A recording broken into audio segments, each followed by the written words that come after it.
And yet again, another trilogy ends not with a bang, but a fizzle. But at least this one had a little bit of a pop at the end. Ratchet and Clank Into the Nexus is the final game in the main series trilogy for the PS3, bringing the total Ratchet and Clank main games to 6. Into the Nexus is considered to be the last of the Future series, however it's missing Future in the title and isn't connected to the previous installments. But the story does carry over elements from the previous games, so it's more in line with the PS2 trilogy where no game actually connects in the direct sense. This was a game I saw advertised only once in Game Informer and maybe once somewhere on the internet. At the time there was no release date, and one day while shopping at Target, which was running a buy two get one free special on games, I found this one on its release day and was the only copy left, which was in that tethered display case that Target uses for games. So either they didn't put any out, people chose this as a free game, or it was such an under the radar release that they only got one copy. It was released under the radar for $30 and is a 4-hour game. So, now I know how all those people who bought Metal Gear Ground Zeroes feel. While Metal Gear Solid 5 Ground Zeroes was a 2-hour prologue that was put on shelves for $40, this game is a 4-hour epilogue that was put on shelves for $30. Quest for Booty was a $15 digital title, and that too was 4 hours. Which tells me that game companies don't know how to price games anymore, and being one of Sony of America's longest running game series, they don't really know how to treat them either. During development, they wanted to keep it like a traditional Ratchet game, and it uses Insomniac's newest PS3 engine. They also decided to use gravity for some sections and played around with lighting and how it could affect level design, essentially mimicking Dead Space but cartoony instead of being scary. Speaking of cartoony, the animation is really good. It's more animated and cartoony than in Crack in Time. However, the difference is due to the story. A Crack in Time was more serious, needing more serious animations. Into the Nexus is a more lighthearted story, allowing them to go really cartoony like the original PS2 games. We're not getting that Pixar feeling that we got in the previous games, more like DreamWorks or to a lesser extent Blue Sky. It's not bad, just different.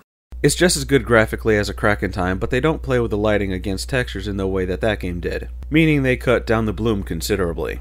Strangely, this game's resolution is at 720p, and that's why you're seeing the game at crap resolution. It's strange because A Crack in Time was at 1080p, and Tools of Destruction would run at 1080p even though it wasn't mentioned on the back of the box. The music is pretty good and what you'd expect from a PS3 Ratchet game. Unlike the previous games, there's only 5 planets to go to, but the areas in which you explore are much larger and not as linear, giving you more places to explore with plenty of nooks and crannies to find bolts or rhino parts. This game also has the fewest amount of weapons, and they can only be leveled up to a max of 3, where you can select what you want to upgrade through a talent tree-like system by spending raritanium. The space battles are completely gone, which I'm fine with, as the ones in Crack in Time weren't good, but Tools of Destruction did have better space fights. The arenas make a reappearance, and are only required for the returning jetpack, which works like a real jetpack this time, and is not a substitute skin for the Heliglider. This is also the easiest Ratchet and Clank game that I've ever played. I've only died maybe once in combat. All the other times I fell into water, which apparently this time is an instant kill because Ratchet lost his ability to swim. There really is no challenge to this game at all. The weapons do a large amount of damage, and you only take a few points of damage from enemy hits, and you'll get a lot of hit points, and nanotech restores a lot. And this is on normal difficulty. If this walk in a park is normal, then easy must be shooting fish in a barrel. Even the final boss is a joke. He does no damage, spawns ads that are taken down very easily, and I only died on him because I walked off the platform accidentally.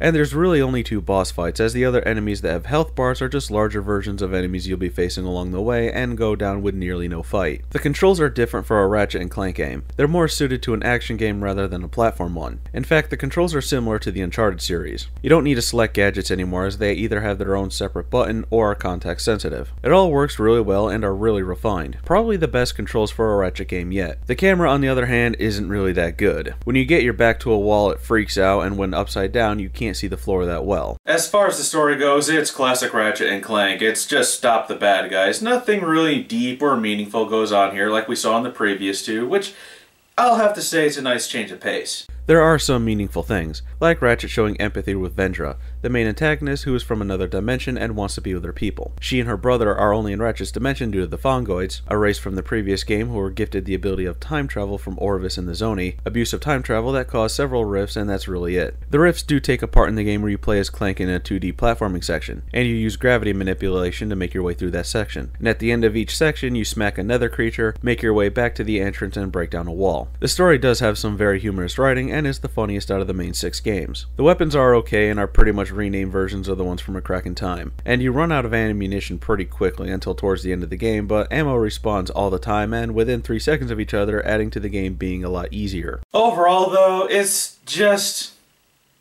which is kind of sad because a title like this can kill a franchise. Bringing up All for One and Full Frontal Assault, they weren't received that well, and Into the Nexus was met with mixed to positive reception. And if we look at sales numbers, Tools of Destruction sold 2.48 million copies, A Crack in Time sold 1.77 million, Into the Nexus sold 0.44 million. Yes, Into the Nexus is the newest, but that's not what publishers look at. They look at how fast and how many copies a game sells. In 10 weeks, Tools of Destruction sold 660,000 copies, Crack in Time 725,000, and Nexus sold 385,000. Into the Nexus had a good first week of sales, but dropped significantly afterwards, while the previous two games had a steady stream of sales in their first 10 weeks. Into the Nexus was hardly advertised, so it was released under the radar at a price that screams budget title, with a length that says downloadable game. Things like this can shake the confidence a gamer has in a series, which results in lowered sales, which results in publishers killing off a franchise as they see it no longer profitable. And considering that publishers nowadays will cut off their leg if their pants hit a snag, a title like this can become that leg. When you're coming from A Crack in Time, Into the Nexus is just